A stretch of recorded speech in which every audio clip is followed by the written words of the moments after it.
Was Hamas right to respond with rocket fire? This isn't about Hamas. This is about Israel. Israel provokes. Israel commits every crime you can imagine. Israel injures more than 300 worshippers, peaceful worshippers, this morning in Al-Aqsa Mosque.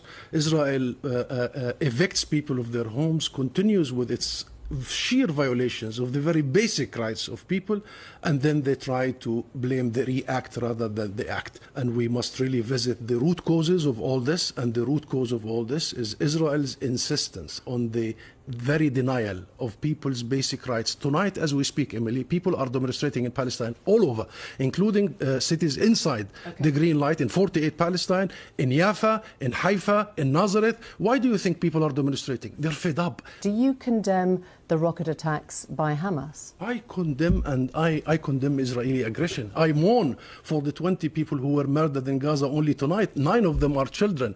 I am so sad to see the hundreds of my people being... So I'm not asking about Israeli aggression. I will do that in a moment. I'm asking you about Hamas's aggression tonight. I am not aware of any Israeli who has been killed. And you ask me a question about violence and condemnation. Who should be condemned, Emily?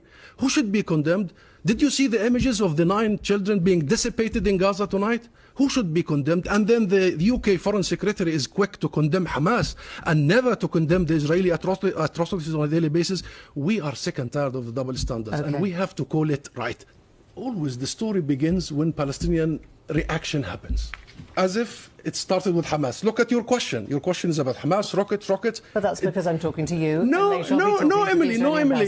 I have done many interviews. It starts with the Palestinian reaction, with the symptom of the illness. It never visits the illness. The illness is that this state, Israel, the occupying state, has been applying draconian measures against our people in every sense, depriving them the right to move, the right to own their property, the right to work, the right to vote in a free elections, including in East Jerusalem, every right you can imagine, and not only, by the way, inside the occupied territories, but even inside Israel itself.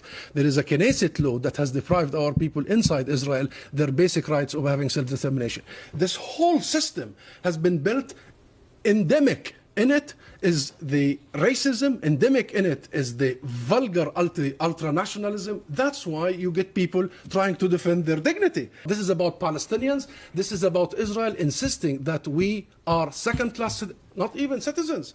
We have no rights. We are ought to be brutalized with silence. And when we act with dignity, when we resist this, the whole thing becomes about our resistance and our struggle. Israel is deliberately trying to flare the situation, especially politicians, right-wing extreme politicians, to dodge criminal charges that is Netanyahu facing, and to feed the populism in Israel right now and the right-wing extremists.